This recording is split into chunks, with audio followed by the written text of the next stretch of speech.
Hello, my name is Lisa Lorraine Carson, and this is chapter 3 of The Pitch, a story about a girl who made an honest mistake after she got very, very lucky. Now, if you haven't seen chapter 1 and chapter 2, obviously please go do that. But assuming that you have, you know why you're here. You're here to give me feedback on how this is all going so that my pitch gets good enough to pitch to these 3 people. Thank you, by the way. I really do appreciate it. Whoever you are for watching this. I mean, you're probably like my friends and family, which is why you're probably wondering, you're going, why do you keep calling yourself Lisa Lorraine Carson? Nobody ever calls you that. Everybody just calls you Lisa Carson. And that is true, but there already kind of is a Lisa Carson. This woman was in that show and then that show. And like, I don't know. She calls herself Lisa Nicole Carson. So kind of like a professional courtesy. I was like, I should carry that forward. Anyway, enough hootenanny. Let's go back into our story where our main character is about to play a game. And I don't know about you, but I think games are supposed to be fun. So let's have fun with a montage where she learns that if you want to invest like a billionaire, well, first of all, don't do it yourself. She goes back to the bank who hooks her up with advisors, directors, principals, partners, asset managers, hedge funds, private equity, venture capital, gangs all here, and it's a nightmare. It's a total nightmare. Learning about all these different financial concepts and asset classes, risk tolerance, portfolio mix, the whole kit and caboodle. And she's just like, you know what? This is just too much for one freelance podcaster to manage, even if she's not doing it herself. It's just way too many calendar invites. So she does what the other billionaires do, which is to start a family office. It's like a private investment firm with just one client, her and her money, being managed by an entire team of beautiful minds who think all day, every day about her money and how to make more. And goodness gracious, they do. So by the end of the year, she's feeling good until she realizes, wait a minute, they earmarked $100 million for philanthropy? What the fuck? That's not investing, that's spending. So then her family office has to explain to her, no, actually philanthropy is a critical component of tax strategy, which is a critical component of wealth management. In fact, it's actually why most billionaires even do it to begin with. And she totally doesn't believe them until they show her that the average total lifetime giving of the 400 richest people in America is just 4.6% of their net worth given over their entire lives. In fact, 40% of these people have given less than 1% of their net worth to charity. I mean, to give more than 20% as a billionaire is extremely rare. Literally only 11 people out of 400 are on track to do it, which is shocking. But what's more shocking is when she learns what it actually costs to give away 20% of your net worth as a billionaire, which is basically nothing. Let me explain. This woman used to be named Mackenzie Bezos. She left her marriage in 2019, and she left that marriage with $34 billion. She has since given away around $26 billion, which is amazing. That is objectively incredible. She is a very prolific philanthropist. And yet, as of late 2025, Forbes estimates that she's worth $34 billion.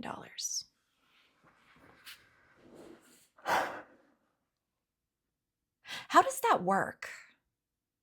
How do you give away 75% of it, most of it, and then basically be worth the exact same amount? How does that work? And the answer, of course, is scale. Investing like a billionaire isn't like investing $1 million 1,000 times. It's not like normal people money times some multiple. It's normal people money to the power of an exponent, because scale is an asset. Scale lets you tap into the most beautiful minds who know how to do the most complicated shit that's very difficult to do and very risky. Private equity, venture capital, blockchain-based fungible tokens. I mean, this shit goes tits up all the time. If you can only afford to lose $10 million once, this shit is not for you. But if you can afford to go back into the game and experience pain over and over and over and over again. If you can afford to keep getting hit in the female equivalent over and over again, statistically speaking, eventually you will hit it out of the park because scale is an asset. And this concept of return the fund, this concept is not explained to her by the bank or by her family office. It's explained to her by a new character, a new friend that she meets along the way during the year that she plays the game. And this new friend, this new 100% fictional character is a classic OG 1990s tech bro. He's been rich and famous for a very long time. He made his first big money before he could even rent a car. And he kind of embodies that like whiz kid wonder cunt trope before it really became like a cliche. And he did get his Prince William moment in the press, but time is a goon squad. And anyway, who gives a shit what you look like when you're worth that? Today, he's a Silicon Valley venture capitalist who invested early in some of the biggest companies in the world. He is objectively very good at what he does. And I think this character should be played by him. Specifically, his performance in this film, it is the exact vibe that we're going for. This film is about a man who finds his emotions extraordinarily inconvenient. Our main character nicknames her new friend Shrek because he is a bit of a stick in the mud. He's not very optimistic. He's a bit of a pessimist when he explains to her that 90 out of 100 startup companies will fail. And then 9 out of those remaining 10 are not going to make any money or like limp along at best. So it is that 1 in 100, 1 in 1,000, 1 in 100,000, 1 in a million. You are looking for a unicorn when you invest like a billionaire, which means you got to kiss a lot of frogs that never become a unicorn. Frog after frog after frog after frog after frog. It's not gay. You slut around with a bunch of different frogs, and eventually one of them kisses you back and becomes a unicorn. And that is how scale is an asset. That allows an unusually generous woman to give it all away and get it all back. Or allows just like a regularly generous billionaire to basically give nothing away and just let it keep like piling up in the vault. That either approach works fine. It really doesn't matter. I mean, both approaches involve you having a private jet and doing whatever you want. So 6'1", half dozen a brother. It doesn't matter. In fact, the year that she plays the game, it kind of feels like nothing matters. So please stop that. You got to pay the troll toll. Making her biscuits. Because as far as she can tell, she kind of can't fuck this up. Like, it doesn't seem to matter what she does. She just like can't stop making money. Every week, her family office is calling her being like, yeah, it's even better. By the end of the year, she's making a 36% return, which is like, that's phenomenal. Especially because the average annual return of just like the regular people stock market is like 6, 7, 8, 9, 10 maximum percent average annual return over the past 100 years. Depends on if you invested dividends, but like in like account for inflation, whatever the fuck. So 36% is like gitchy gitchy, I got ta-ta. $360 million. Actually, it's not exactly. Get the $359,640,000. That's 36% of $999 million because she did hold back what was left of the $1 million that she had in checking after the GPV snafu because she needed money to like live or whatever. The point is, a 36% return is fantastic. But to be fair, everybody did pretty fantastic in the year that she played the game because the year that she played the game was 2020. So the regular market returned like 18%, which that was unusually good. She killed in 2020, and that's because everybody killed in 2020. But nobody killed harder than her new billionaire butts, her main bees. That's what she starts calling them. She starts hanging out with some of the other folks in the cheap seats with her, folks that only have like 1, 2, 3 billion, whatever. She gives them all nicknames. Donkey, Token, Davy Wavy, the retard. They all had a great year in 2020. So come New Year's Eve, they cut loose. And the next morning, she's hungover, but in good spirits when the executor arrives to settle the score. And he's surprised that she's so chipper because she lost. Like bad. The average return in 2020 of the Forbes 400 was not 36%. It was 70%. She barely broke half of that. She's confused. She's like, how? How the fuck did they get that? Like, I did everything that they do. How did they get that? And he just looks at her and he's like, okay, no offense, but like, no, you didn't. Yeah, you did a lot of stuff that they do, but you didn't actually do the one thing that literally all of them do, which is live your life on the billionaire credit card. Debt. She didn't get any debt. She didn't think she was supposed to. Every listicle she read about how to like be good at money was like, don't have debt. So she didn't use any debt. But literally all of the billionaires do. It's called a securities-backed line of credit, SPLOC, but as far as I can tell, most people just refer to it as collateralizing shares. And unfortunately, Adam, Jesse, John, I do think we need to take the time to explain this. And obviously this has the potential to be boring as sin, but I do think that I figured out a workaround. She's going to explain how to collateralize shares using underwear. We do an underwear fashion show, starting with public market equities, like regular stocks in the stock market. This is like regular cotton underwear. It's like what you think of when you think of underwear. This is what you think of when you think of a stock. Now, the exciting thing about regular cotton underwear is not what it is, but how you can bundle it. So like stuff a ton of regular cotton underwear into a makeup bag and boom, that's a mutual fund. Then you stuff a bunch of mutual funds into one of those big blue IKEA bags and boom, that's an ETF. Then you jam a bunch of ETFs into the back of a Toyota Camry and boom, that's an asset manager. Remove the IKEA bags from the Toyota Camry, stuff them in the backseat of a Maserati, do a line of Coke and drive it into a wall. Boom, that's a hedge fund. But it all starts with public market equities. Now, the private market, on the other hand, is a little more sophisticated, but in many ways not actually structurally different. It's just more expensive, which doesn't actually mean that this stuff is well made. I mean, some of it is really not. So you might be wondering, okay, well then why would you pay more for something that's not like meaningfully better? And the answer is because you can. Now, obviously, private equity is expensive, but not sexy. If you're looking for sexy, then you need to go to the venture capital aisle of the underwear store. Obviously, this is where you're gonna find him and the rest of her main bees. They're like the Victoria's Secret angels of the asset classes. These guys have the hottest, most expensive underwear on all the time. And nothing mints memories quite like fine art, which is indeed an asset class. You can go for the blue chip old masters, which are expensive, tasteful, but not necessarily sexy.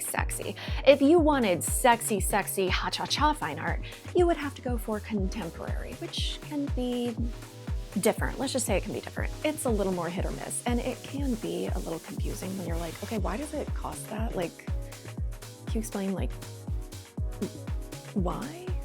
Speaking of why, crypto. It's not all meme coins and monopoly money. Some of this Xenon the Zeegle shit does actually have value, but of course some of it does not. Some of it is frankly difficult to classify as underwear at all, especially when someone tries to sell you going commando and you're like, why would I give you money for that? I don't know. I guess going naked is about as hot as it gets, which is why we're going to pivot at this point to the less sexy asset classes, starting with the real assets, which are like water, homes, energy infrastructure, land. And no, none of this sounds sexy, but little known fact, billionaires love this shit. For example, did you know that Bill, who she doesn't give a nickname to because he's in jail, so it's just Bill. Bill loves land. Bill will straight up not stop buying land. He owns like 275,000 acres of US farmland, which is as much land as Washington, D.C. Now, I know what you're thinking. You're going, yeah, but Washington, D.C. is like small. And that's true. So I just looked it up. I was like, okay, well, how big is a Zara? Because those are big. I mean, you can get lost in one of those. I made the conversions.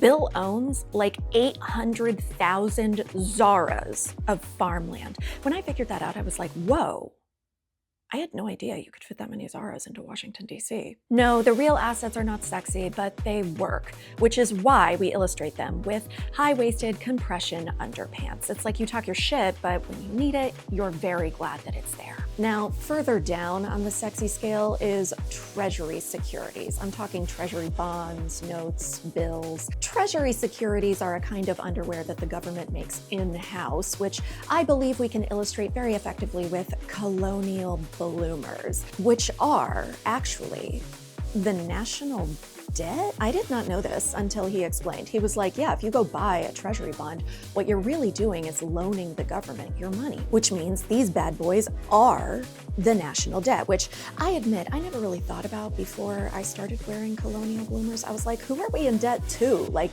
aliens? No, the answer is everything, everywhere, all at once, because everyone around the world has these underwear because the dollar is the world reserve currency. And all that really means is that these are extremely secure underpanties. Absolutely nothing is getting out of these bad boys. They're not sexy, but they've never fallen apart before. So everybody is keen to keep at least a couple pairs, which brings us to the least sexy underwear of all, which is tax-advantaged fixed income assets like tips or like municipal debt. They call them Moonies. Moonies are like a pair of colonial bloomers that's made by the government of Kansas City, and they don't return for shit, but everybody has them anyway, just in case. Which is why we illustrate this final asset class as a pair of old fucked up underwear that you don't really know why you're keeping other than, well, you never know. She does the fashion show. Walks backstage, puts her robe on, sits in front of the mirror thing, grabs a huge fistful of underwear, looks at the camera, and explains that when you're a billionaire, you never spend your own money. Your own money is always underwear. Let me get something to hold. Fuck, hold on. Okay. It's not underwear, but it's like a project I've been working on. When you're a billionaire, all of your money is in the market, appreciating at scale. Every second of every day. So as a billionaire, when you need money, you go to the bank, get a loan. And as a billionaire, the way you get that loan is by showing the bank all of the underwear that you own. Not giving the bank any of your assets, but just showing it to them. Shake a fist full of underwear. Just get some underwear. It'll go so much better. Just get underwear. You shake a fist full of, not that pair, not that. Shake a fist full of underwear at the bank, and you, the billionaire, promise them that if for some reason you stopped making payments on your very low interest loan, like 1% interest or whatever, if for some reason you were unable to make your payments, the bank knows exactly where to go get this. And there's enough of it that this is pretty low risk for the bank. You don't have to put down any cash as like collateral, down payment for a mortgage, whatever. No, you just show them, hey, there's a lot more where this came from.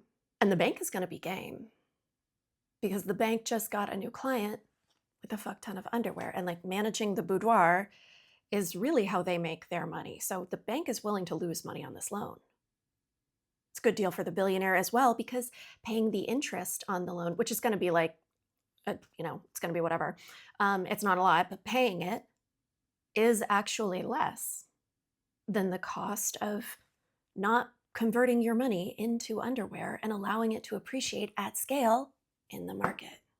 I actually think it would be useful to do this math out loud. So if we think about it, our main character kept $950,000 of her own money in cash. But if she'd invested it, she would have made an additional $342,000. That's money that she left on the table. But if she had gone to the bank, like her family office said she should, she didn't listen to this because she thought they were cuckoo. If she had gone to the bank and taken out a very modest loan of like 100 million, whatever, at call it 2%. Yeah, she would have owed the bank $200K that year, but she would have netted $142K minimum, because her family office probably would have immediately funneled a significant chunk of that credit straight back into a margin account at the bank. Probably at least 50 million of that loan would have funneled right back into the bank, into a margin account for additional investing, which if she had done in 2020, would have made her 180 million more dollars. That's not even the best part, though. The best part is that all of that money that she borrowed to make more money using the underwear that she already has in the market, everything I just described is entirely tax-free. Because we don't tax unrealized capital gains in this country, and we don't tax debt. So this is a win-win for the billionaire and for the bank, which is why everybody does it. Except our main character, that stupid bitch. She just didn't realize that if you want to invest like a billionaire, you really need to be spending like one too. So now we're back in the private jet the executor just used to fly to the private island where she and her main bees partied like it was 2020. And he's looking at her going, okay, what do you want to do? Because we are at another fork in the road. There's another loophole. And if that's not believable, it really should be, because not only are the Sacklers not in jail, they're still billionaires. So yes, there's another year to play another game to get this back on track. And then if she fucks that game up too, there's even another game and another year after that. And then it truly, really is over. And if that's not believable, unfortunately, it should be as well, because not only are the Sacklers not in jail, still billionaires, they're actually still profiting off of the opioid crisis. They now make and sell the treatment to opioid overdose.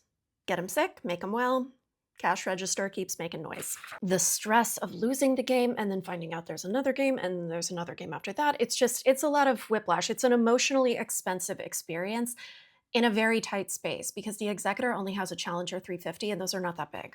But when the executor explains what the second game is, the stress melts away. Because not only does this game not sound hard, it sounds fun. Because the next game is to spend like a billionaire. Not to be whatever, but this is something our main character has been preparing for her entire life. She's about to play this game in 2021, and guess who else is about to play this game? You.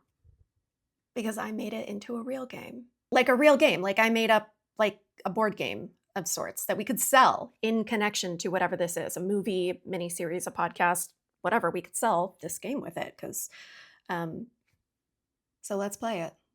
Let's play a game I call Billionaire Budgeting.